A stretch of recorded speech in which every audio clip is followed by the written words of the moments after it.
গত অর্থবছরের তুলনায় প্রায় ৩ লাখ টন বেশি চালের মজুদ রয়েছে। ইতিমধ্যে বাজারে এসেছে নতুন চাল। সরবরাহে কোনো জটিলতা নেই। তবুও কেজিতে ৭ থেকে ৮ টাকা বেড়েছে চালের দাম, যার মাসুল গুনছেন ক্রেতারা। সাদাত হাবিবি সেতুর report. Super fresh fortified soybean তেল, শুরু হোক হেলদি লাইফের জার্নি। বাজারে চালের দাম শুনে হিসাব মেলানোর চেষ্টায় মোহাম্মদ আনোয়ার। তার মতো অন্যান্য ক্রেতারাও হতাশ চালের দাম নিয়ে। আমরা সাধারণ মানুষ কোনোভাবে স্বাভাবিকভাবে কেনাকাটা করতে পারছি না, ধার ঋণ করে আমাদেরকে চলতে দিচ্ছে এমন অবস্থা। এদিকে সরকারি মজুদ, সংগ্রহ ও বিতরণ পরিস্থিতি সম্পর্কে খাদ্য মন্ত্রণালয় জানিয়েছে, চলতি অর্থবছরের শুরুতে দেশের বিভিন্ন গুদামে চাল আর গমের মজুদ রয়েছে 17.64 লাখ মেট্রিক টন। গত বছরের জুলাইতে দেশে চাল ও গমের মোট মজুদ ছিল 14.73 লাখ মেট্রিক টন। এর মধ্যে চালের মজুদ ছিল 10.60 লাখ মেট্রিক টন এবং গমের মজুদ ছিল 4.13 লাখ মেট্রিক টন। নতুন অর্থবছরের শুরুতে চালের মজুদ বেড়ে দাঁড়িয়েছে 15.41 লাখ মেট্রিক টনে।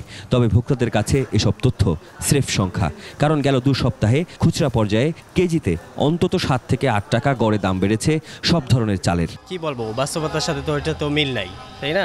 চালটা গত মাসে কিনছি 3500 টাকায়, এই মাসে আমি কয়েকটা দোকানে দেখলাম 3800-3700। মেলে বাজার বেশি আর মোকামে এতটুকু তার মনে করেন বাড়ায় আমরা আনি, আমরা বিক্রি করি, কিন্তু সবচেয়ে বেশি কষ্ট পাই আমরা।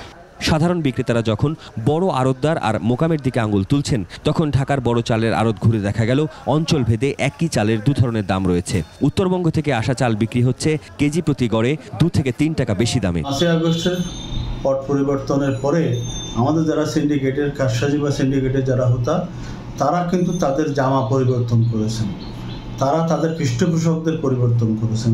ভরা মৌসুম বড়, এবং বড়ই হচ্ছে সব থেকে বেশি 60%, বড় 60 আর আমন 30% আর বাকিটা হচ্ছে হাউস 10%। এখন তো আমি এটা খুবই মিলাতে পারছি না। মিল মালিক এবং কর্পোরেট গ্রুপ তাদের দিকে কেউ কিন্তু যাচ্ছে না, এবং সংকটের সময় এই মিল মালিক অথবা কর্পোরেট গ্রুপ কিন্তু তারা আবার চাল আমদানির সাথে জড়িত হয়ে যায়। সাধারণত চালের মজুদ আর পরিবহন খরচ বাড়ার সুযোগে দাম বাড়িয়ে বেশি মুনাফা করে চালবাজি প্রতি বছরই দেখা যায়। তবে এবার কোনো সংকট নেই, মজুদও পর্যাপ্ত। তবুও কেন বাড়ছে চালের দাম? বাজারে যেই ধানের দামের বৃদ্ধিটা হয়েছে, এই কারণেই চালের দামটা বৃদ্ধি হয়েছে। মোকামে যারা কিনে, যারা ব্যবসায়িক, তারা কিছু কিছু সময় ধান কিনে স্টক করে রাখে, ওটা থেকে বৃদ্ধি করায়। এমন পরিস্থিতিতে চরম বিপাকে নিম্ন আর প্রান্তিক আয়ের মানুষ। এসব মানুষের জন্য সরকারের খোলা ট্রাকে সেল এবং ওএমএস কর্মসূচি বাড়ানোর পরামর্শ বিশ্লেষকদের। সাদাত হাবিবি সেতু, 21 টেলিভিশন, ঢাকা।